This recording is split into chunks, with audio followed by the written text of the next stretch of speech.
GV Prakash அவர்களோட டிவோர்ஸுக்கு இதுதான் மூல காரணமா? இவங்கலாம் பேசியிருக்காங்களா? ஸோ இப்படிலாம் நடந்திருக்கா அப்படின்னு சொல்லி அதிர்ச்சியாக இருக்குது. இதை பற்றி டீட்டெயிலாக தான் பேச போகிறோம். நேற்று நைட்டு கரெக்டாக ஒரு 11:50 இருக்கும் இந்த ஒரு டிவோர்ஸ் விஷயத்தை அஃபிஷியலாக அறிவிக்கிறாங்க. ஸோ இதை பற்றி ஒரு மூத்த பத்திரிகையாளர் சுபிதா ஜோசப் பேட்டி கொடுத்துருக்காங்க. அதில் அவங்க என்ன சொல்லியிருக்காங்கன்னா, ஜிவியும் சைந்தவியும் கடந்த 2 வருஷமாக ஒழுங்காக பேசிக்கொள்வதில்லை. ஜிவி மியூசிக் டைரக்டராக இருந்தப்போ 2 பேரும் ரொம்ப புரிதல் இருந்தது. 2 பேத்துக்குள்ளேயும் ஒரு அன்பு இருந்தது. எப்போ ஜிவி நடிகராக மாறினாங்களோ அவங்களுக்குள்ள சிறிய விரிசல் ஏற்பட்டது.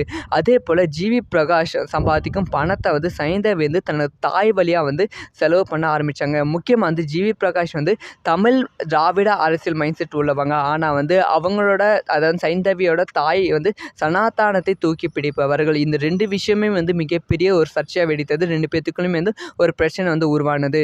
அவர் தொடர்ந்து இந்த மாதிரி அழுத்தம் கொடுத்ததால் தான் ஜிவி பிரகாஷ் அமித்ஷா சந்தித்தாங்க.